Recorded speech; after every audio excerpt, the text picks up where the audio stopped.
Blimey. Ooh, this is one out of a jam jar you got here. Warning. The House of Mystery contains demons, angels, elementals, magicians, wizards, apparitions, adult language, and discussions. If you're easily offended, do not enter the House of Mystery. All right, then. On with the show.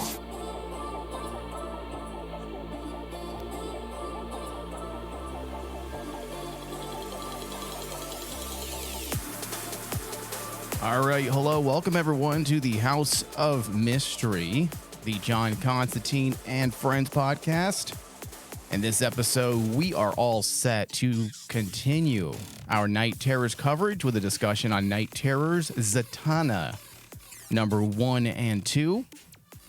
It's yet another fun and creative installment, an issue that introduces the reader to the sleepless nights. Yes. And a Zatanna and Robot Man team up.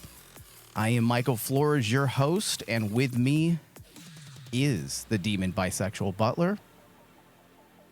How are you, David? How's it going, everybody? Doing good. I'm actually really psyched after finally getting through Zatanna that I can fully say that this is probably the best, my favorite, what would be called a side title for the big DC event for Night Terrors. Yeah. Because there's more implications to this one than a lot of the other side titles that were released. Yeah. There's some good things going on for sure. Oh, yeah. I mean, not all the Night Terror issues have been as strong, but fortunately for us, the core issues have been pretty damn strong for the most absolutely.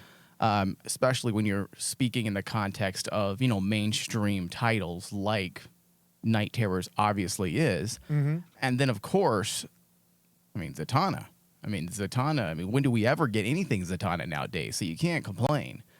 So, yes, we are here. And if you are new to the show, you can find all of our shows past, present, and in the future, wherever you listen to podcasts. But our preferred place for you to listen is Apple Podcast, as well as Spotify. Just search House of Mystery. Now, just like the Sleepless Queen knights her minions, Yes. I knighted David. You're not.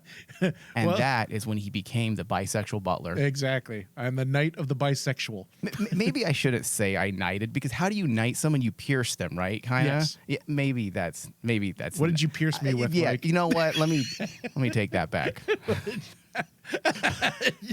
Was that your queer awakening? Exactly. When I pierced you? We're getting really Freudian here. All right, so Night Terror's event does continue with Night Terror Zatanna, written by Dennis Culver, with art by David Baldian and Rain Barreto, I believe is how you pronounce those names. The issues are titled, and I do like the titles quite a bit, Hex and Violence, Yes. and Knight and Dame. Knight and Dame. Yep. Now, David, you had mentioned that they're actually putting together a Zatanna Robot Man miniseries now. Yeah, there's talk about it. They talked about it, I believe, in the last basically like a con event for DC, where they were discussing about the future after Night Terrors. Yeah. And a lot of people were speculating and actually questioning, well, what's the point of actually teaming up Zatanna and Robot Man? Right. Because as funny as it sounds, a lot of the criticism was, why isn't John Constantine instead of Robot Man? Yeah. And they came out and literally said, we're trying something different. And there's actually more here than meets the eye. Where actually we might be planning a series. They didn't want to, spoil the surprise when it's going to get fully announced. Yeah. But the game plan that everyone understands is this is going to be the gateway to a little mini series for Zatanna and Doom Patrol. And now, has this been actually confirmed, or just kind of talked about? It is 'Cause I don't think it's officially confirmed, right? When I heard it, I like scoured because they were talking. everywhere. I looked up the interview after you told me, and it sounded like they were talking about something that is for sure For that sure. it is happening. It's Yeah. in the works, but there's no official press release yet. No, because DC is being really tight-lipped with a lot of their press releases now after Night Terrors, because with everything going on with James Gunn's involvement and Jim Lee working together, they're trying to get on the same page. So that could be a good thing, because if that's the case and they're actually planning on doing a Zatanna miniseries and it's okayed by everybody, that could be the sign that basically we're going to get more Zatanna stuff down the line. Listen, I'm okay with that. You know me. I always want the Zatanna Justice League Dark / Constantine team up. That for Yeah. me is perfect. Oh yeah. But listen, ever since Doom Patrol came out on TV, I can't help but I've always found Robot Man interesting in general, but ever since Robot Man became such a breakout type of character because of the success of Doom Patrol on HBO, I mean, come on. And it's also hard to read anything now with Robot Man without hearing Fraser's voice. Brendan Fraser's voice. Yeah.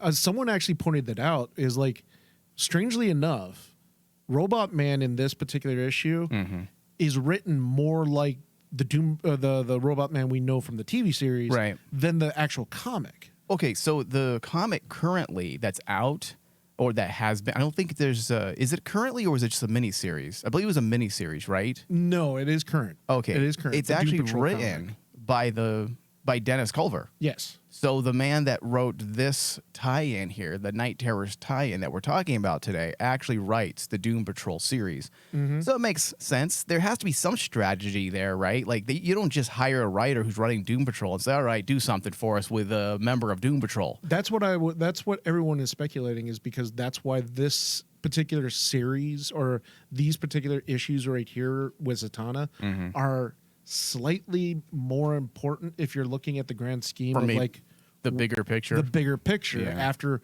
what's going to happen after Night Terrors. And there's been a lot of people talking like, well, what if they added Zatanna to Doom Patrol? I think that would be a fun thing. That seeing would be her. fun, but is she... you know what? I'm open to anything. As long as it's written well, you can literally sell me on anything. Well, As- especially since Culver seems to understand the character. I mean, look at the guy that I love, the writer that wrote Multiplicity. Is it Multiplicity? Yes. No, Multiversity. Multiversity. And as well as the best Doom Patrol. I always forget his name. Grant Morrison. Grant Morrison. I mean, that guy has a brick for a character. Exactly. and his stuff is fucking out there. It's bizarre. And yet, on paper, I'm like, yeah, that doesn't work, bro. And then the way he executes it, it always works. He's a bizarre motherfucker, but it works almost every single time. And every story he writes. I mean, am I wrong? Oh no, absolutely. Because like, and if you look at it, the character of Zatanna her power structure is perfect for that type of universe. Yeah. You know, her sort of magic is strange magic. It is, you know, it's not backwards like, magic. It's backwards magic, but it's the type of magic that isn't the same as, say, like Wonder Woman, or say even down to even like Constantine. Constantine's magic is more mainstream DC. If you look at how just this past year, You're talking about the new, or I should say, it's not even new anymore, but you're talking about the mainstream titles of Constantine, Yeah. where the magic is out there. It's all magic's crazy. out Basically, there he's a and- superhero. yeah, and it's the superhero non-Vertigo magic. stuff. Yes. Yes. Okay. And it's like, you know, he waves his hands around and then voila, it happens. Or he has like a special wand or something, whatever. Here, I don't think Constantine has ever had a wand, David. What are you Actually, reading? Are you the reading like a latest Harry one. Potter No. crossover, gay crossover? Is there like a bisexual crossover that I've missed out on? you should see some of the other, you know, you should see some of how some of the DC titles, especially the mainstream one, like Justice League, when Constantine shows up, it's a constant joke that basically they've reduced him to kind of like that, oh, I know this tome. Oh, I know this magic item. And that's what happens with Constantine, is like his magic has been regulated to being more mainstream. While Zatanna, over even since last year, they've gone out to truly Relegated. Yeah, they've really gone out to try to make her unique with the whole backwards magic. Well, she's had backwards magic since her conception, though. I mean, but you mean they're just taking it further? They're taking it further because that's why they came up with like characters like the Upside Down Man. Well, they're always constantly trying to make these characters. They're trying to evolve these characters, and you have to. I know there are fans, the purists, and I am definitely a purist when it comes to Constantine. But I'm also open to new interpretations as long as it doesn't veer away from the core character of who Constantine is. Like, don't dismantle who he is. Yeah. If you want to give him extra magical powers and turn him into a bit of a superhero at times, okay, fine. I get it. We got to evolve a bit, make new stories for new readers, bring people in. I mean, I still stand on the fact that Cy Spurrier did such a great job blending the two. Oh, absolutely. Yeah. I mean, me and you have gone on record multiple occasions saying that Spurrier's run with Constantine was like a throwback to the Vertigo. That opening issue was amazing. But he brought it to the mainstream. Yeah. He was still able to actually kind of... He did it far better than others. Yeah. Because there's been other mainstream John Constantine titles that haven't been great. And I'm not talking about the one. Don't even mention his name, please, David. Let's not. I know you're trying to dodge his Let's name. not contaminate this show with such foul language. With such foul language. All right. So as I said, the issues are titled Hex and Violence and Knight and Dame because we are covering issues 1 and 2, just to reiterate. Yes. There's a lot of wordplay going on that I really enjoy. I mean, absolutely. of course, the titles themselves, but look at also the group of antagonists, the Sleepless Knights. Yeah. I mean, not only are these terms seen as, yes, definitely a play on words because the sounds are phonetically similar, obvious, but there's also like a literary device, and I do not remember the exact name, but there's a literary device known as, I think it's nominative symbolism, I believe, if my memory of narrative devices serves me well. I think you're right. It's a fairly easy concept. Yeah. I can't recall the name, but it's a fairly easy concept, and it just means to give names to characters or other things in general that carry a symbolic or metaphorical meaning Yeah. related to traits and or characteristics. Well, especially since, like, now without giving anything away, because the Sleepless Knights do play a bigger role throughout the series, each of them represents something. And that's been the mystery for a lot of the readers is like, we all know that the Sleepless Knights also represent dark facsimiles of the heroes. So like the biggest question was, okay, who does this represent? Like what you said, each of the Sleepless Knights represents something. So are you familiar with Culver's work? Does he do these types of things normally, or is he just having fun with something Williamson had decided early on with his inaugural titles? Culver is the type of writer that basically, in a lot of the titles that I've read from him, specifically also like the current Doom Patrol run, he's the type of writer to take something and, what's the best way to put it? Add like a sense of fun to it. Okay. So like Williamson...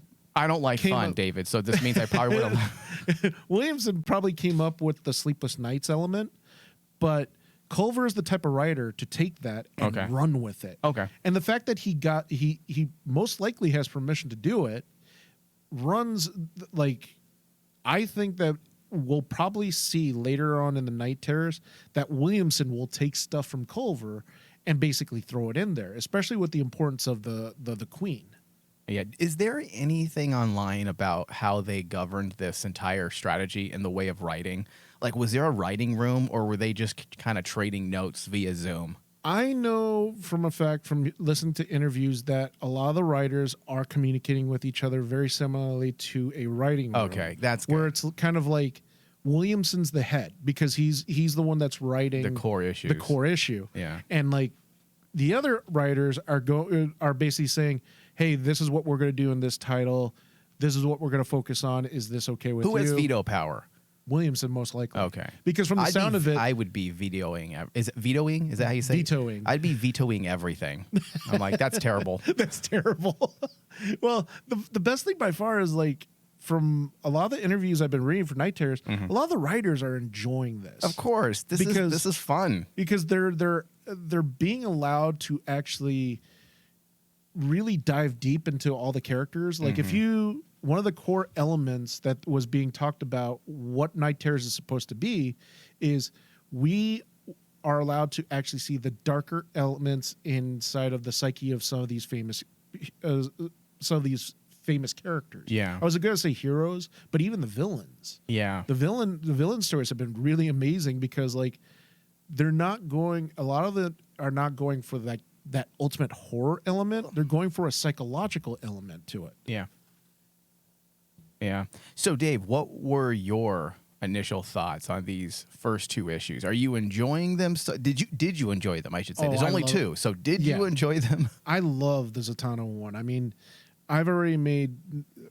I think I've read pretty much all of the titles up to this point, and Zatanna's title is probably my favorite. Really? Because there is, even more so than the core issue.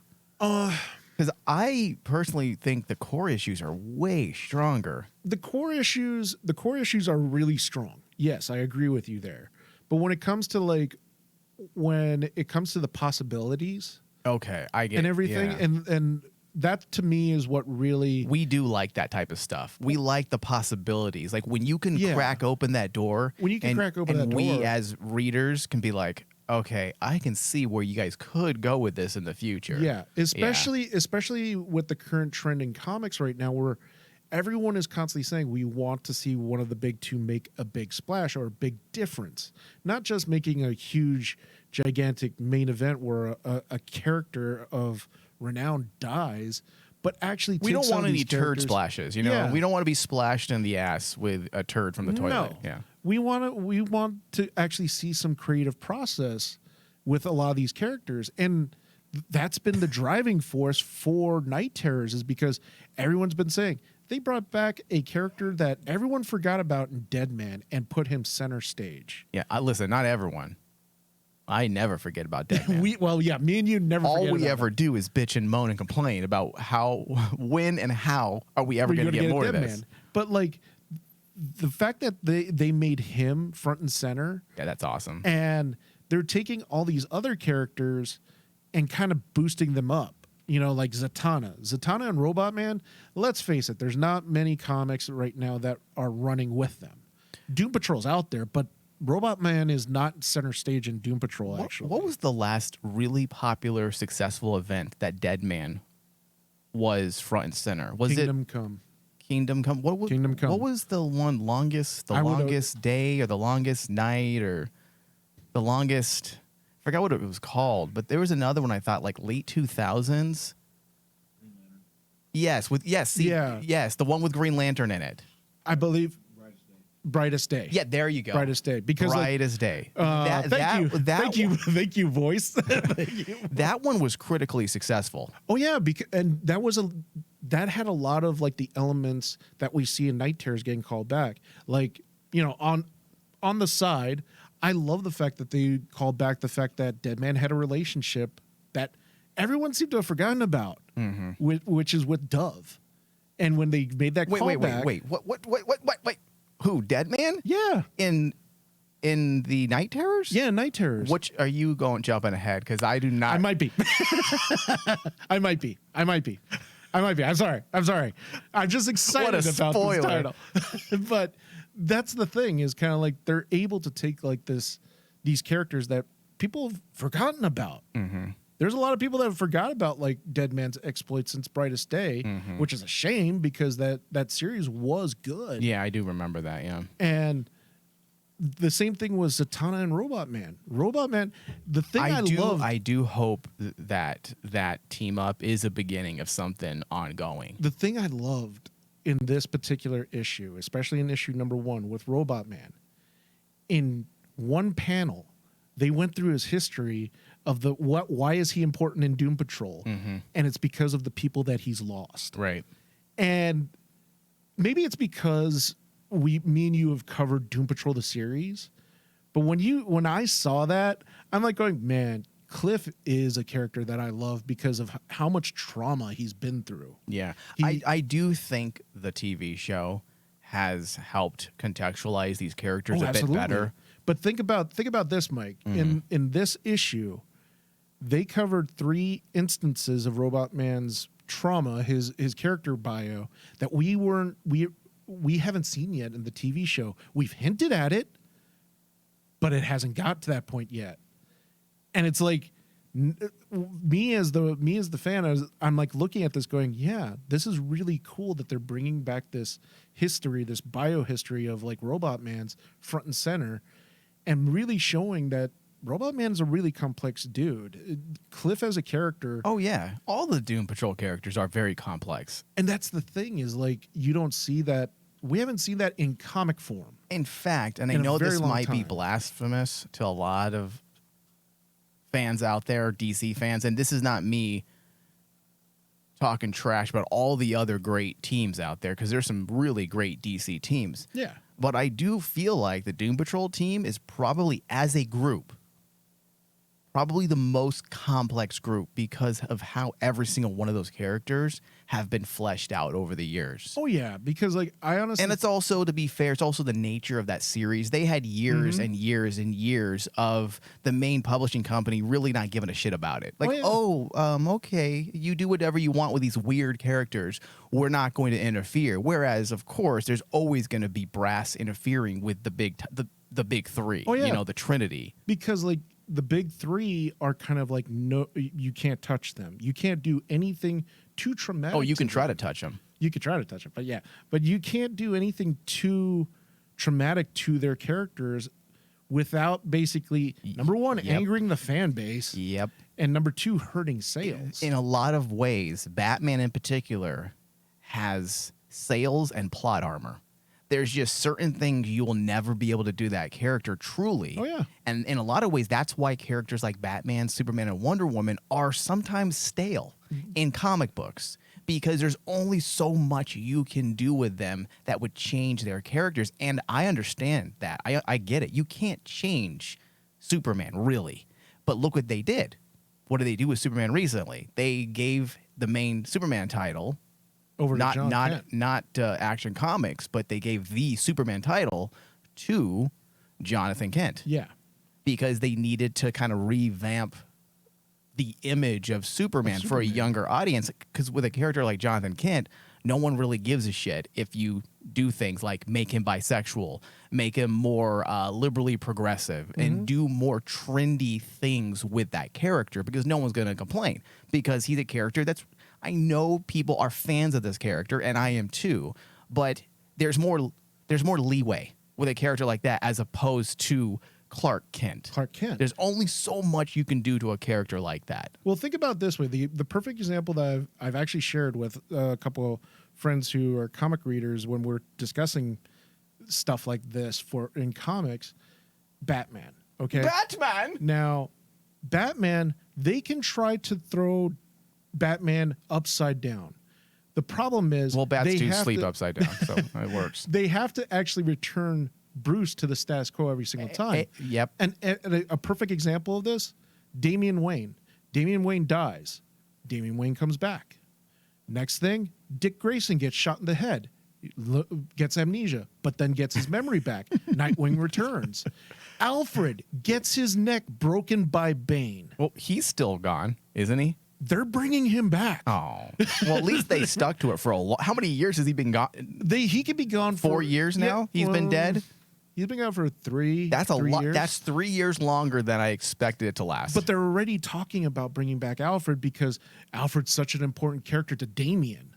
And it's Yeah. like, But you're sometimes- returning it to the status quo. yeah, we're getting off topic a bit here, but sometimes, Dave, just to end this particular topic, sometimes giving those characters that are support characters to our heroes is actually a disservice to that character. Oh, yeah. Why don't you throw the unfamiliar at them and see what the writing does with that? Yeah. And that's the biggest benefit and advantage characters like Zatanna and Robot Man and Doom Patrol have over the big three is And- because Yep. they'll let the trauma stick with them. There you go. Like, bringing it right back, because I 100% agree. That's the reason why you can have fun with the Zatanna and Robot Man story and do all kinds of interesting things, because these are characters that are not those top tier characters per se that people would consider blasphemy if you did anything that would completely alter their character. yeah. So David, you obviously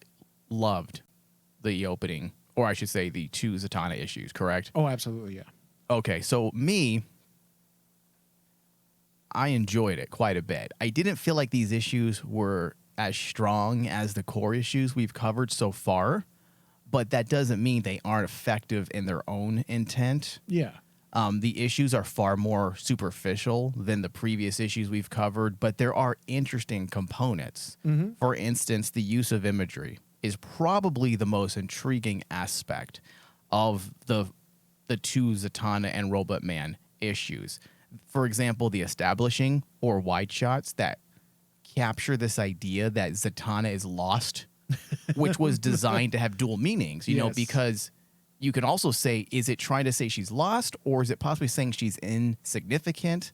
You know, this notion of being lost is there, but it seems to have more to do with the feelings of possibly insignificance, especially when you look at what they're doing with her story and bringing it right back to her past.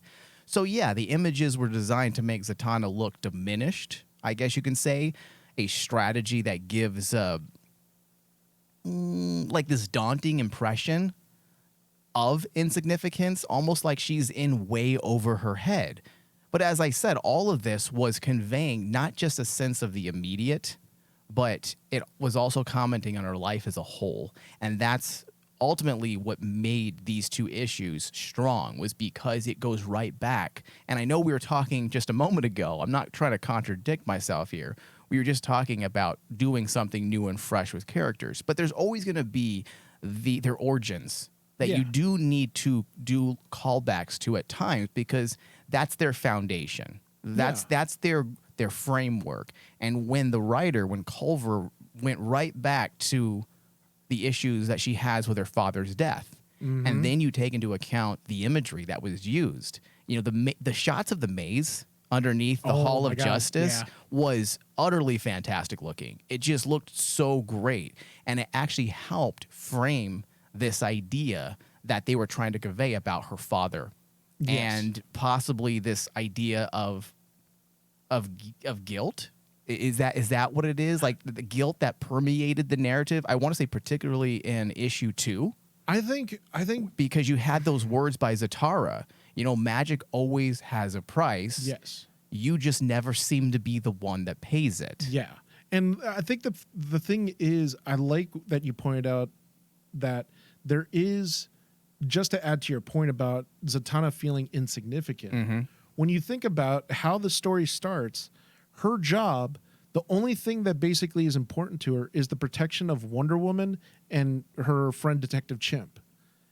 Meaning they're more important in a lot of ways. It's like Zatanna saying they're more important than me. That's literally what she was saying, right? Yeah, they're more important than me. And I would agree with possibly Wonder Woman, but come on, Detective Chimp. Come on. Detective Chimp is actually the de facto leader of Justice League Dark.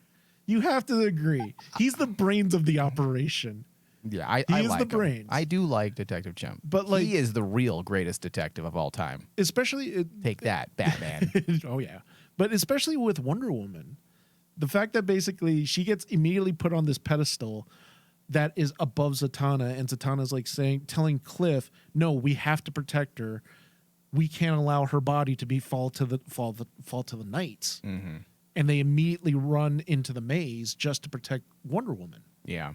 And has this idea of the maze been ever established anywhere else before, or is this new? You know, because how big is the Hall of Justice? Like, because isn't that also, if my memory serves me well, when it comes to the Justice League Dark title, their headquarters is also underneath the Hall of Justice. The Hall of Justice. So how deep does this Hall of Justice go? Well, you know, I know that it was well established in just this past year that Justice League Dark took up headquarters in the Hall of Justice in the basement.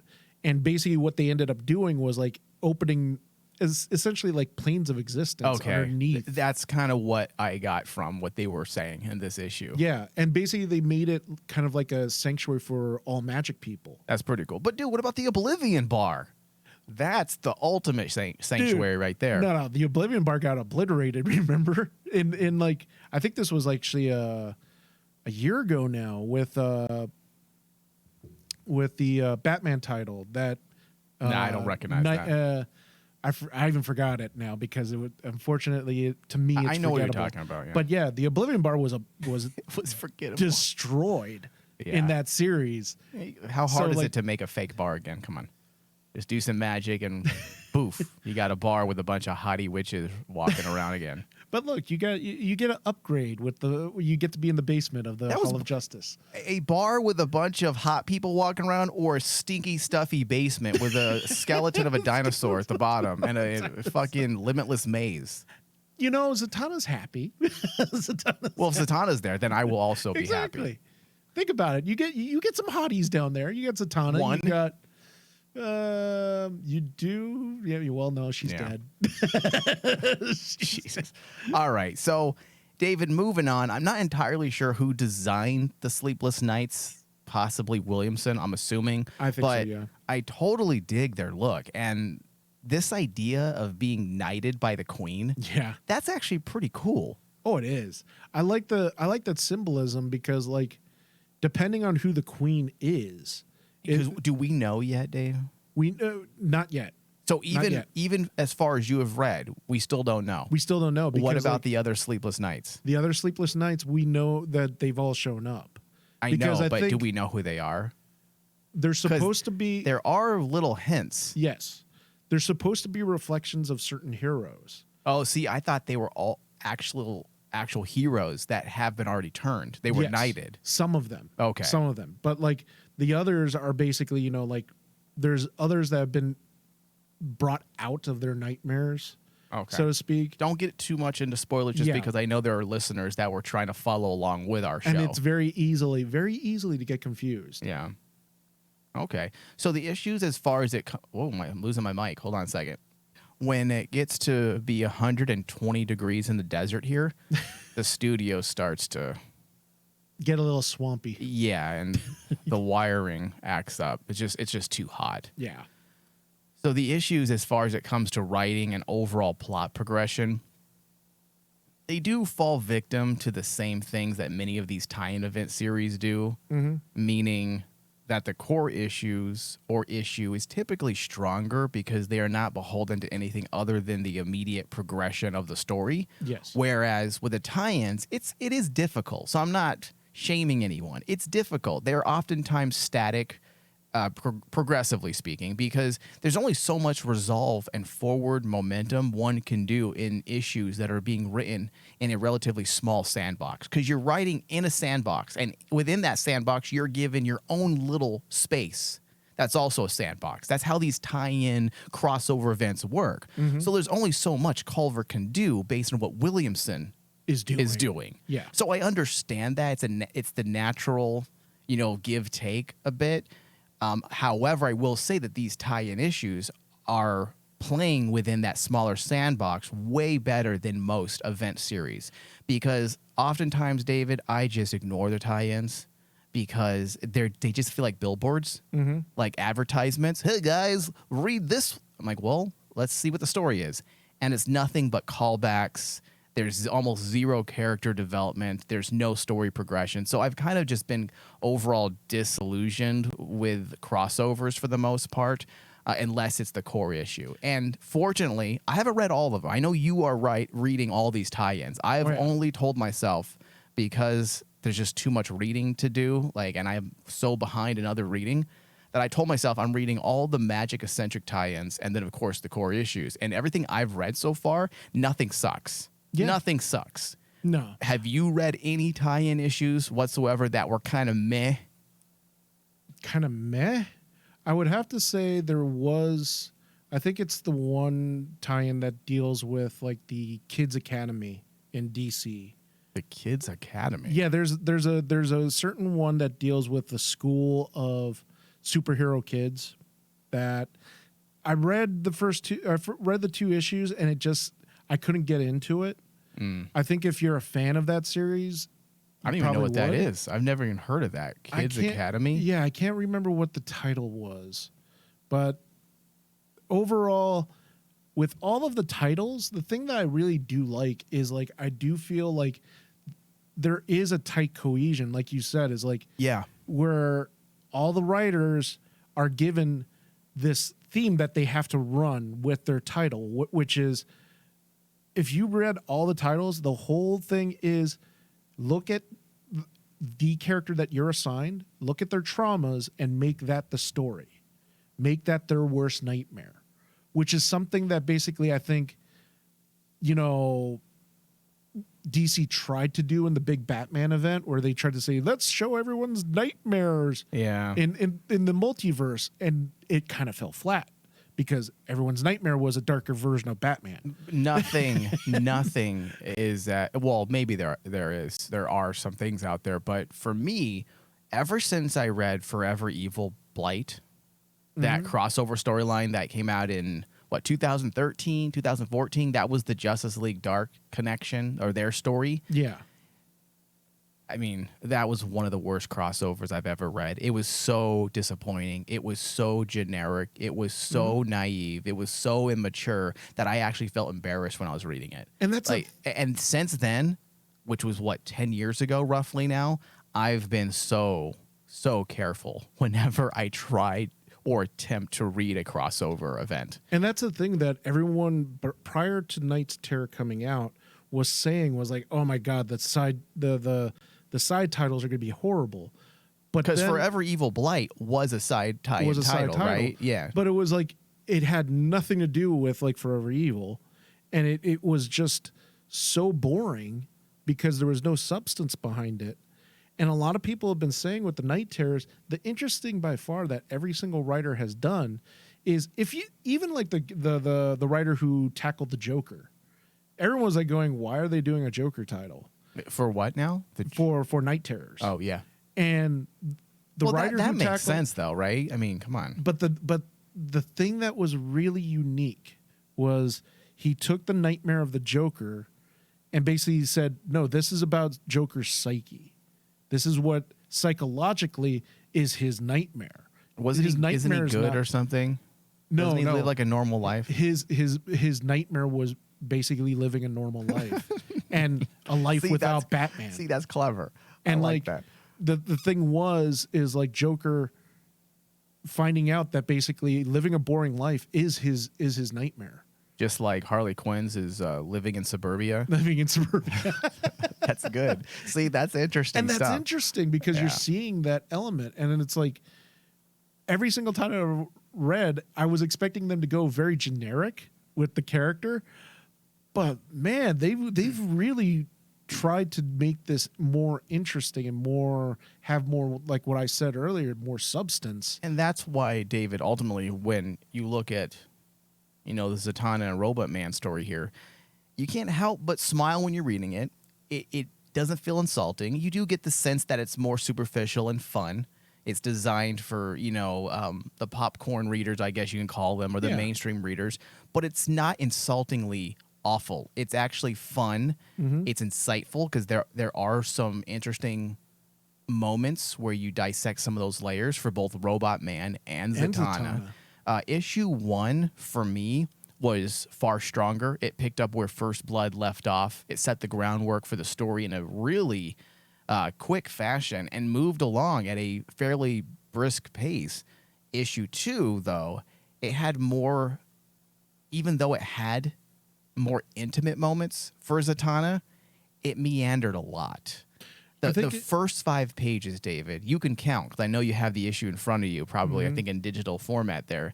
The first 5 pages, David, they were actually recaps of events from the prior issue. Yeah. Which was just fucking weird. It was. It sets off the tone that basically it slowed the entire pace down of the entire story. Wasn't that strange? Why would you have a 5-issue recap of a previous issue, do people still pick up the second issue and not read the first issue? Is that still a thing? Do people? Oh, yeah. Who? People do. I want to punch them in the face. Who does that? That is Who picks up issue 2 and 3 and start reading? That is what a lot of comic book readers call the normies, who just pick up a title and just pick up a comic and say, I want to actually just read this. Those are the same serial killers that start watching a TV show at episode 7. Yes. Yeah, it is. It is. That Psychopaths. Who the fuck does that? They're like, oh, okay. They're getting all the time. They're getting my character here. Okay. It's like the days of my grandma and my grandpa watching Matlock. You know, they just skip episodes. Watch episode 37 of season 5 for the first time. Like, okay, well, that's different when nothing really connects or ties. Yeah. Every episode is different.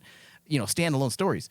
But now we're in the day of serialized content. Mm-hmm. Everything matters. And also, everything's accessible. Back in the old days with comic books, once those comic books would sell out, it's a lot harder to get your hands on a title. So if you were a normie picking up issue 7 or issue 4 back in the day, which I did do that as a kid. Mm-hmm. Okay, when you go into the comic book shop and there's really no way really to get those first 4 issues, nowadays you have digital platforms that have those issues. They're accessible right there. Pick them up, read them, catch up. That's why a lot of people, when they were asking at one of the latest cons, at the latest panels, they were talking about the status of Night Terrors right now. That's why everyone started speculating that what is there more happening with Zatanna and Robot Man, because their title, if you get to issue number 2, it ends on a cliffhanger, and it's like, that's why they came out and starts alluding that, yes, we have more of a plan with them with this title than a lot of the others, where a lot of the others are supposed to be one-shots and one-offs, right? But there are titles among Night Terrors if you are reading them.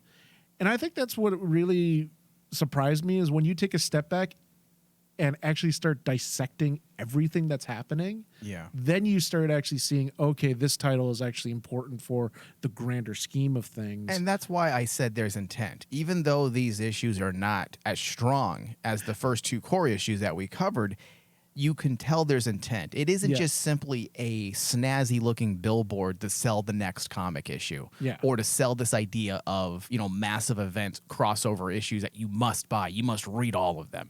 This felt like it had intent, because that's where I really draw the line with some of these publishing companies. And I understand it's a business. You need to make money. But when all you do is design a billboard with an issue and that's all it is, there's zero substance whatsoever, I just have to say fuck off. Yeah. But this does not have that. No, especially when you get to the end with that, what I call the superhero scene of them going into battle.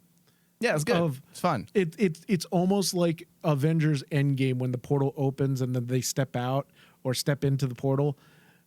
Seeing Zatanna and Robot Man utter the words, "Let's do this Hexen violence." Yeah. And I'm like going, oh my God. That felt relevant. It felt relevant because it felt like it was setting up a future series. And we're like left saying, okay, we know that Zatanna is armed now with that sword.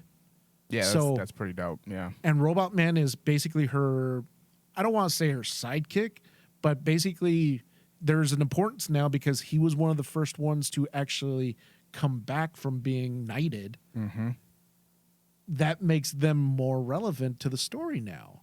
So, like, what's going to happen next? And that's why automatically, I guess for DC editorial, it kind of ruined the surprise. I think part of me feels like probably editorial was looking at it going, let's surprise them and say, we're going to come out with this series called Hexen Violence, and it's going to star Robot Man and Zatanna. Because they